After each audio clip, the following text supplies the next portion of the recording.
Assalamualaikum warahmatullahi wabarakatuh. Perkenalkan, nama saya Iwan Nila dengan NIM 1030 1233 saya dari kelas ya 4721. Pada video kali ini saya akan menjelaskan soal dari mata kuliah kalkulus lanjut tugas CL 3 tentunya.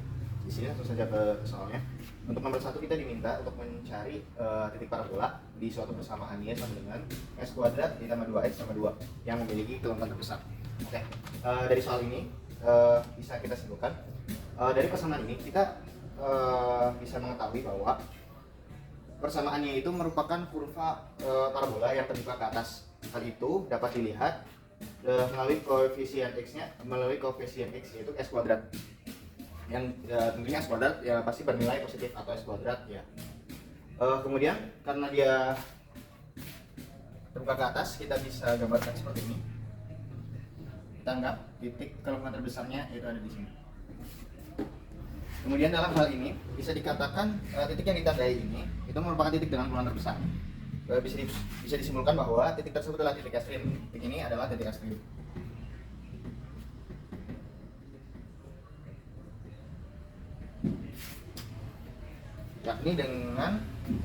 Yakni titik dengan nilai minimum tentunya, karena dia kurvanya terbuka ke atas. Kemudian untuk mengetahui titik dengan kelumpuhan terbesar, yaitu kita bisa dapat menurunkan persamaan ini ya.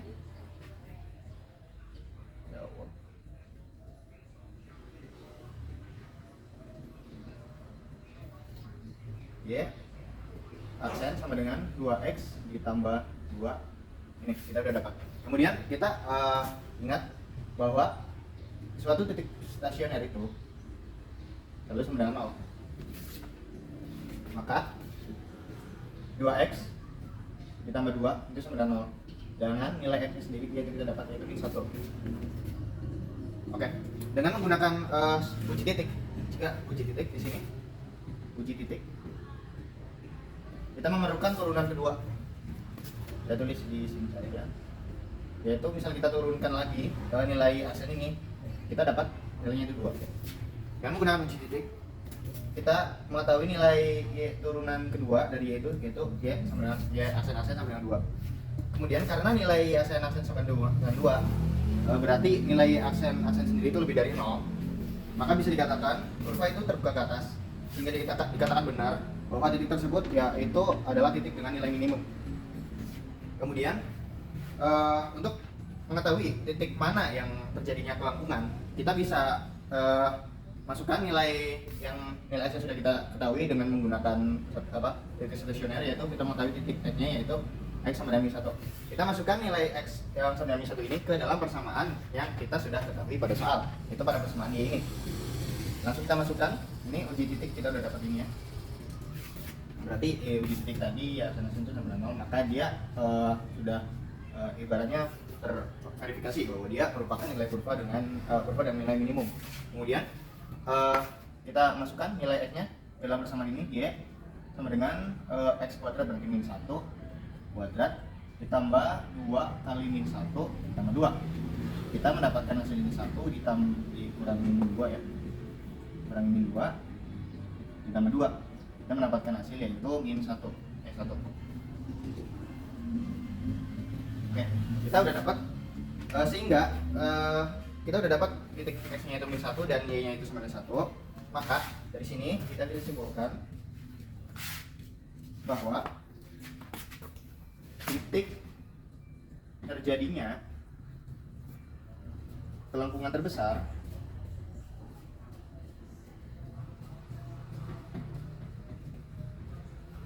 yaitu pada titik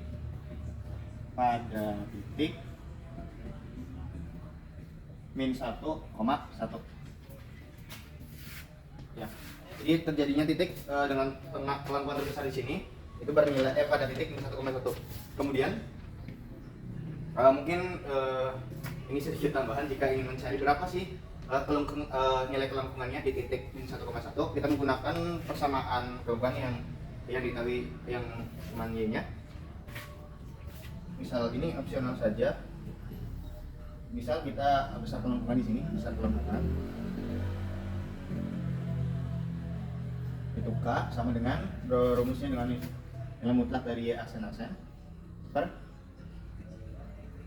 1 ditambah Y aksen kuadrat 3/2 3/2. Kita sudah tahu nilai Y aksen-aksennya tadi yaitu 2.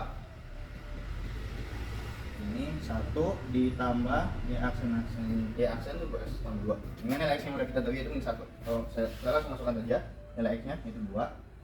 Nilai X yang min 1 itu adalah persamaan yang ini, 2 kali min 1 ditambah 2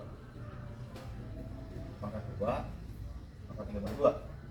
Ini kita dapat hasil itu 2 per ini 2 habis ya, ini habis 1 pangkat 3/2, atau ini sama saja dengan 2. Ini opsional, walaupun yang ditanyakan dalam soal yaitu yang habis ini saja, ke titik mana yang jadinya kalau kata besar yaitu pada titik min 1, dan ini sebagai opsional jika ini mengetahui berapa sih besar kelengkungan di titik min 1,1 ini pada titik min 1,1 yaitu sebesar 2. Oke, mungkin itu untuk nomor 1 dari saya. Kita akan lanjut ke nomor 2. Oke, di sini kita lanjutkan untuk soal yang nomor 2. Ketahui ketinggian sebuah tempat pada posisi X itu diberikan oleh Tx ya, sama dengan 1000 dikurangi 4x kuadrat min y kuadrat plus 10 y. Di sini kita ada 2 soal yang diminta. Yang pertama itu kita disuruh mencari ketinggian maksimum dari Txy dan terjadi pada titik Xy yang mana. Kemudian yang itu gambarkan semua titik Xy yang memberikan ketinggian 1000. Oke, di sini saya akan langsung jawab saja yang terlebih dahulu. Untuk menjawab soal yang hari ini, kita perlu menggunakan turunan parsial. Yang pertama itu menggunakan turunan parsial terhadap X terlebih dahulu. Misalkan terhadap X berarti Tx itu sama dengan min 8x min 8x doang. Kemudian jika kita menggunakan turunan parsial terhadap Y, nilai Y itu berarti sama dengan min 2Y ditambah 10. Kemudian kita menggunakan turunan parsial X terhadap X, Tx ya, Txx ya, berarti min 8. Berarti kalau turunan parsial Y terhadap Y hasilnya min 2. Kemudian jika turunan parsial X terhadap Y itu nilainya 0. Seperti soal yang tadi, titik stasioner, atau saya singkat saja TS ya, titik stasioner itu berlaku untuk turunan parsial terhadap X itu min 8, berarti min 8x sama dengan 0, atau nilai X nya sendiri yaitu 0. Kemudian jika turunan parsial Y itu berarti min 2 Y tambah 10 sama dengan 0, atau nilainya Y itu sendiri yaitu 5. Di sini kita bisa dapat bahwa nilai ini berada di titik 0,5.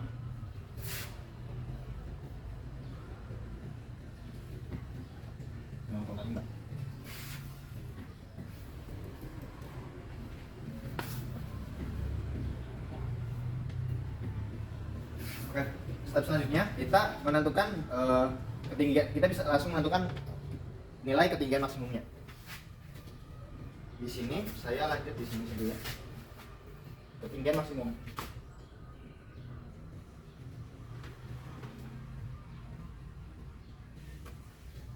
Karena kita sudah mendapat nilai itu berada di titik 0,5, kan carilah ketinggian maksimum dari Tx ya, Tx sendiri. Kita sudah dapat nilai X sama Y nya itu 0,5, berarti kita tinggal masukkan saja nilai dari X sama Y nya ke dalam persamaan yang kita sudah ketahui pada soal nomor 2. Berarti T langsung saja ya, berarti pada titik 0,5 kita masukkan nilainya, berarti 1000 dikurangi 4 dikali 0 kuadrat kurangi Y nya 5 ya, 5 kuadrat tambah 10 kali 5.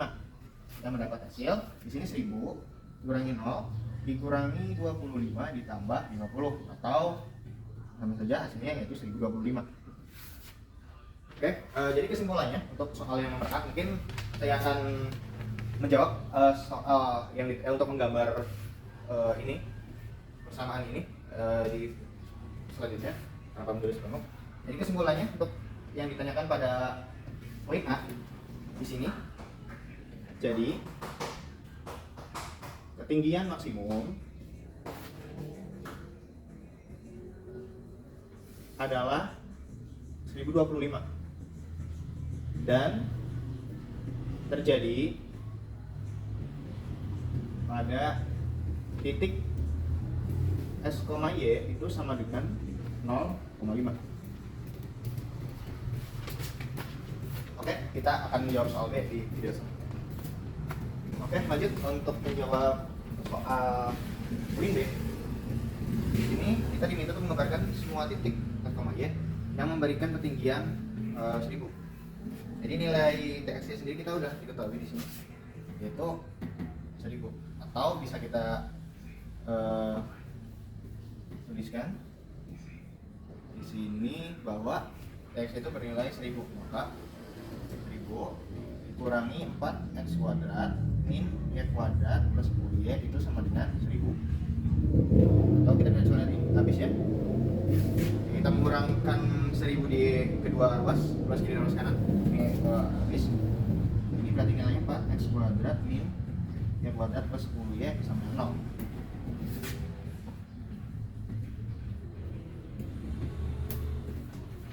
Atau di sini kita bisa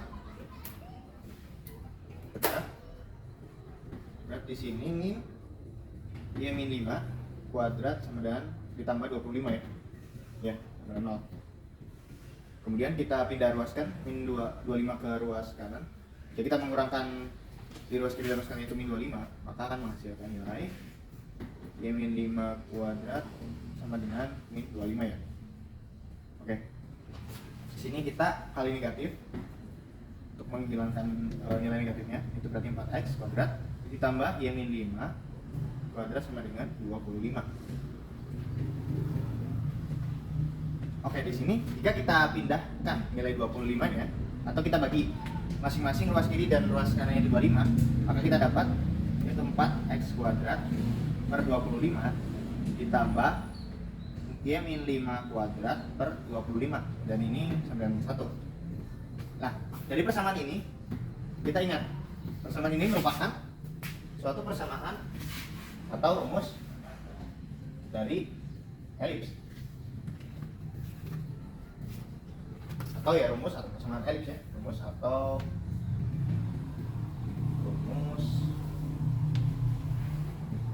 persamaan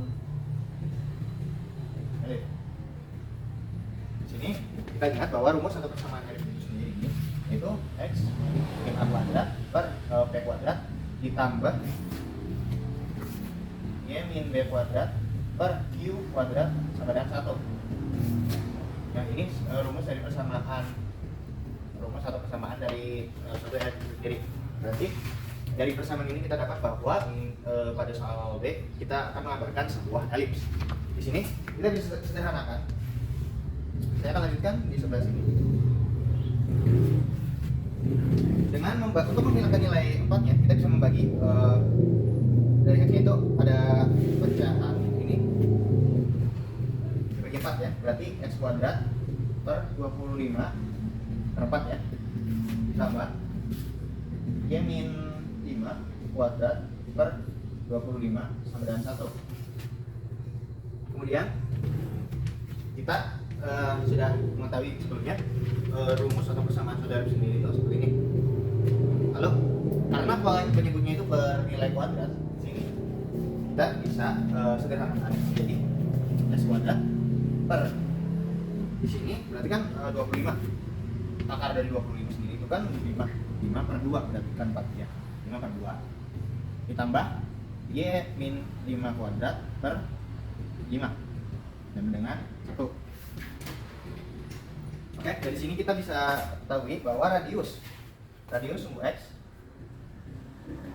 yaitu 5 bernilai 5 per 2 dan radius dari sumbu y itu bernilai 5. Oke, kita udah dapat persamaan ini. Kemudian kita gambarkan ke dalam suatu titik koordinat kartesius.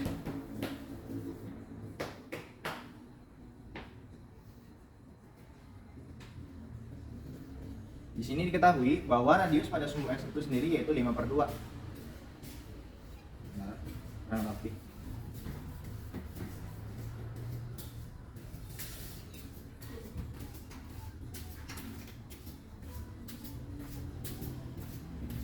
Bagi 4 kali 8 itu 5 per 2. Dan di sini berarti pada sumbu X ya.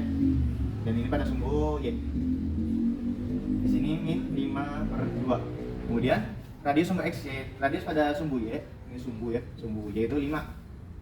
Ya, saya ibaratkan di sini langsung 5. Karena radius pada elips itu merupakan jari-jari, radius ini jari-jari. Berarti kalau untuk suatu diameter maka kali 2. Jadi di sini 10 ya. Berarti gambarnya seperti ini. Pada titik ini sini ya.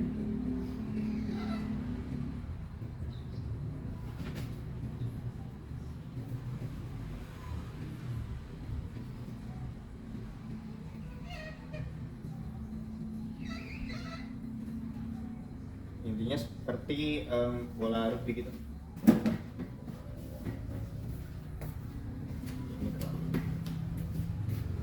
Bola rugby. Ya intinya seperti ini. Terus yang radius tadi yaitu nilainya 5, berarti dari sini 5/2 ya. Kemudian dari sini juga